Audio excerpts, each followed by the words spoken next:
Welcome back to the Wizard Shop, and today we're going to talk about how there are occasions where you probably should not fix your own car. Let's get started.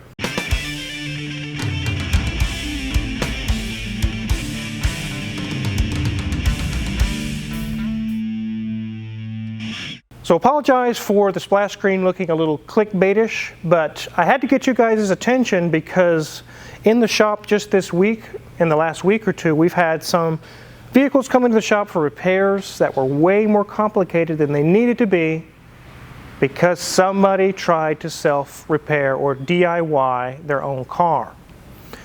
Now back in the day, like obviously before this was Jag V12 swapped, when this was a new car, they actually taught in high school, people work on their own cars. And a lot of people did fix their own cars. If you accidentally swapped out a carburetor or a power steering pump or something, there was no computers to get pissed off. There was no modules, there was nothing going on, not very much wiring compared to today's cars. And you could fix your own car. But today, with today's cars, unless it's something simple like brake pads or a light bulb or a serpentine belt or something like that, unless you really have researched it or you know exactly what you're doing, you should probably not take stuff apart on your vehicle and try to remedy situations, especially with warning lights, drivability, it's running rough, electronic components are failing. You probably shouldn't mess with those things unless you're very comfortable with a scan tool and electronics and the things that are going on in a car. Let's take a look at this Toyota Tacoma. This one just came in as a 2003 Toyota Tacoma with the 3.4 V6. It's here for some mechanical issues, but the customer tried to DIY a throttle position problem, or what he assumed was a throttle position problem, and it really made matters more complicated and worse than it should be. Let's go ahead and jump under the hood. Now, I'm not knocking the customers. This is not a session where I'm insulting people or trying to be rude or disrespectful. I'm just giving you the story and the information and how it really complicated things, and it made it a little bit more difficult than it needed to be. I definitely want to caution you guys that this can be something that happens to you if you're not careful or if you get into a system you're not fully understanding of. I'll go ahead and read kind of what the customer said, and then I'll tell you what I found. It said it would hesitate when accelerating from a stop. I would have no response from the gas pedal, and I could feel it during driving speed. So I replaced the mass airflow sensor, and the problem still occurred. So I cleaned the throttle body, and I replaced the throttle body sensor. I took the throttle body sensor off and took it to the parts store. When ordering the sensor, they couldn't find the right one. There's a 3-pin and a 4-pin version of it. But anyways, I reinstalled the old throttle body sensor to have you guys look it over. Right now the idle is way out of whack, and I'm hoping it just needs adjusted or something else. I hope this all made sense. So an airflow sensor had nothing to do with this problem. I'm not sure exactly what the problem was because it currently runs perfectly well. The throttle position sensor was way out of whack. So I connected my scan tool to this vehicle, and these are the codes that I found. Throttle position sensor switch A, circuit low input. Sensor B, circuit low input. Throttle sensor AB voltage correlation. A circuit low input, B circuit low input, correlation again. So with those codes you just saw, it's easy. You took it to a shop maybe who's not very experienced with diagnostics, and they look at that and go, oh, it needs a new wiring harness, or it needs a battery, an alternator, this or that. And I'm trying to get with you guys and let you know that those codes you just saw don't mean anything. What they mean is the owner of this car was under the hood unplugging things and hoping that he could fix it, maybe he could find a solution, but the computer got really angry. It was like, what are you doing? I just saw you, something's unplugged, okay, I'm throwing up that code now. You've been messing with the adjustment, the correlation between, there's two sensors on this throttle body, now they don't match, so I'm going to throw that code up. But it wasn't because something broke. It was simply because he was attempting to fix what was going on. So what exactly was the problem? How did we fix it? I believe it's just a dirty connection or something at the throttle body sensor, or possibly the fact that the throttle body was dirty, which the customer did clean it. But when you clean a throttle body on a modern fuel-injected vehicle, you just change the idle volume, and you have to do an idle relearn, because now it's not clogged with dirt around the throttle blade. It's getting free flow, and the idle will be kind of high. I went through and adjusted the throttle position sensor to where it's supposed to be, cleaned the contacts, did an idle relearn on this, and it idles beautiful. It drives beautiful. At all times on the highway or in the city, or no matter what I'm doing, the throttle always works. It's very responsive. It does everything it's supposed to do.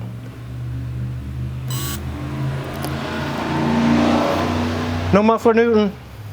Okay, Wizard, so how do you relearn a sensor?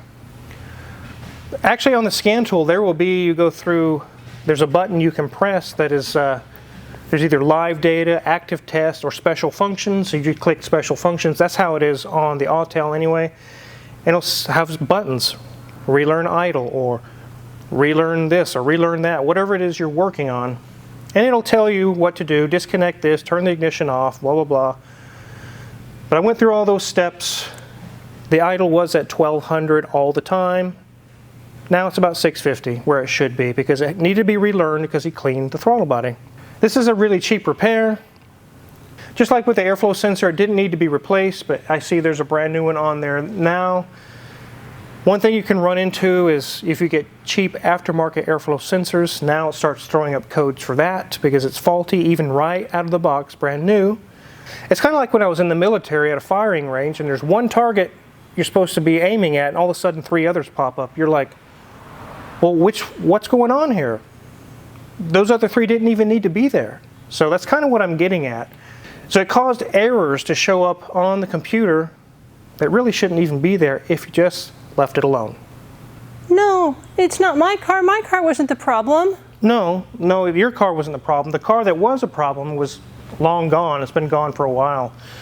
But being this a BMW, it reminds me of the story of one that came in where the customer had valve cover gaskets. I think it was a 535 or 54. I don't remember what model it was. It was a 5 Series anyways with the V8. He tried to do his own valve cover gaskets, and those have the Vanos actuators in the valve cover. They're like little motors that turn basically a corkscrew. And you're supposed to turn those out so you don't get it all out of whack and out of alignment. But this customer just pulled them straight out. He put it back together, and now there's all kind of codes and warnings, and it brings it in. I told him it's going to be a recalibration process. I have to do all these things. He was thinking, hook me up for $50, bro. No, it ended up being a lot more than that. And the customer was like, you know what? I don't want to pay this bill, so don't fix it. And I was like, all right, we'll come get your car. I don't know what happened with that situation. I don't know if he got it fixed or got it on the road. But with a simple, small oil leak, you think, oh, I can do this. I can fix this. And it turned into a list of about 13 codes, cam timing and all this stuff, loss of communication, and it could backfire so fast. A snowball, that's basically what I'm saying. The little snowball can get really big, really fast. Snowball going downhill. It also makes me think of the fact that when your check engine light is on, it's probably already on for an issue. There's only one light, and that light doesn't tell you if there's 1 code or 12 codes or 100 codes. It just has one light. So if you have 1 code in your computer that would lead to what the problem is, now you go in there and start fooling around with stuff, and now it has 17 codes. You don't know any different unless you connect a scan tool and see the additional codes you just added by unplugging stuff. You don't know. You have no idea what you just did. It's not like your phone where every time someone messages you, you get a new notification. Or on Facebook, there's a new notification. That's not the way they work. You get 1 notification, no matter if it's 2 codes, 5 codes, 10 codes. You just have the 1 notification. Okay, Wizard, that one can't be the problem.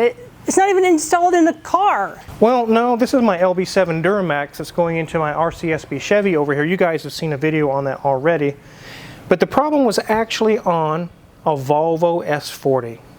The customer brought it in and they said, it's out of energy. They had no understanding of mechanics or anything. They just said it's out of energy. It's like, what? Okay, well, we'll look at it. So I drove it in, the battery light is on. It has no power brakes, and it's running really bad. So you start running through your head, it could be this, it could be that, throttle position sensor, O2 sensor, it could be. These are one of those situations where it can really throw you for a loop, especially after you've just worked on your own car. And I don't know if the customer did it, but at some point someone had done some engine work to this vehicle. They had the alternator off. They put the alternator back on, but the little sensing wire, one little connector, wasn't seated all the way, and it wasn't charging. So right here is a 4-pin connector that goes to this alternator, and it's what's used to power things, electronics inside of it, and sense the voltage and everything like that. I'm just giving you an idea of what it looks like. It had a very similar connector on the Volvo, although it's just one wire. But let me show you exactly what the situation was there. So let me show you what it sounds like when you get a connector fully seated. You can actually audibly hear it click. There's a connector on this engine. It's just a random connector, but I want you to hear it. Did you hear that? A very loud, pronounced click. That means the connections are fully connected and it's clicked into place and locked into place. Well, this customer brought the Volvo in where the connection was just barely on there like that. It wasn't all the way down and clicked. So again, I'm not bashing the customers or whoever worked on it. I'm just saying some of the downfalls or the pitfalls you could get yourself into by working on your own car. Can you imagine if that customer would have taken it to a shop that was kind of unexperienced with Volvos and things? The amount of things they would have said needed to be replaced. Oh, you need a brake booster, it has no brakes. You need this, you need that, $4,000. All it was I fully seated the connector, and you could actually hear the alternator and hear the engine lug just a little bit because now it's charging the battery. And what's interesting about this is a turbocharged engine, so it had its own little vacuum pump to provide vacuum for the brake booster. But since the system had sensed something's wrong and it's not charging, it turned that off. Now you don't have power brakes. Also, you have a battery light on. And it's running rough because it's hardly any energy. I guess the guy was right, it was energy coming from the alternator. It wasn't charging at all. As soon as I plugged that in, I got power brakes back. I got the battery light to go out. The engine ran like a top. Oh, and by the way, I learned from experience, whenever you know somebody's been messing with something, you had better check every single fluid, because now you just signed your name to that engine, and anything that goes wrong could come back. So I checked the coolant, checked the oil, checked everything. Everything looked good except for the coolant. It was a gallon low. So I put some antifreeze in it. And again, I think the customer didn't even know. They probably bought it that way. They just weren't sure what was going on, or I don't know the story. But it was solved by a very simple click of a connector. He was out the door for a very, very, very small bill. So it wasn't hardly anything. He thanked me. Thanks for not ripping me off. Well, it's not what we do here. But whoever was under the hood could have really wrecked somebody's finances off of one click. So this one never even made it into the shop. The customer tried to self-repair the steering lock module that's on top of the steering column, which is kind of a big teardown. When those fail on the Bentley, Porsches, Audis, Volkswagens, it literally bricks your car. You can't do anything. You can't. Some vehicles you can't even roll down the windows. You can't dislodge the electronic parking brake. You can't do anything. It's a brick. So, as you see, it's a brick. Customer attempted to self-repair and put a new module in, which I applaud him for that. Unfortunately, it may have locked out some of the system. He didn't program, he didn't have the capability to program that new module in.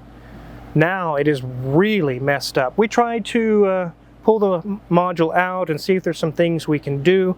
Unfortunately, Volkswagen, Audi, Bentley, they do not share security programming with keys or security systems, things like that. They do not share that with independent shops. We cannot do that here. We did what we could. We can't go any further. It's literally bricked. He's going to have to take it to a dealership. It could have been as simple as take it to the dealer, get the new steering lock module put in, reprogram it, done, back on the road. But now that it's had it apart, I don't know how far they went. I don't know what they took apart. I'm thinking the actual steering column control module could be bad. Who knows? They're just going to have to take it to the dealer, and they're going to have to take whatever price they give them because there's no option. But we tried. Unfortunately, there's nothing we can do with it. You guys remember this Bentley from a video we did a while ago. It had the same problem that the Audi did out there. It's a common issue like with the brands I just mentioned. This Bentley was literally bricked. How the customer got it on the trailer, I have no idea. But the parking brake was locked up. It wouldn't do anything. But we got a new module put in. We were able to get it reprogrammed. We do have the Bentley tool here, and I have a few connections that helped out that were not able to help out on the Audi. But this situation is solved. This car runs and drives. We have one more small thing to do on this one, and then it's done. It'll be out of here. But it is a GT Speed Continental. Very fun car, very fast and beautiful. So the way they make cars today, I definitely wanted to do a video for you guys, especially after some of the cars that have come in through the shop where people have tried to fix it themselves. They're well-meaning. They're hoping they can get back on the road and not be out a bunch of money. Back in the day, you could do that. You could replace a power steering pump. You could replace steering gearbox or different things like that and be back on the road. It didn't make computers angry because there were none.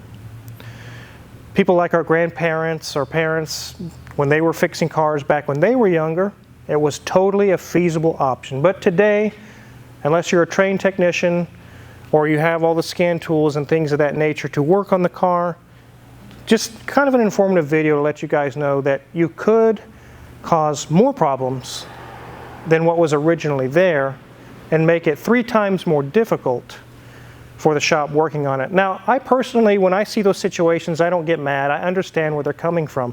But I have known mechanics in the past or shop owners in the past that when they see that you've been tampering and you caused a bunch of codes, the next step is add 2 more hours to the bill.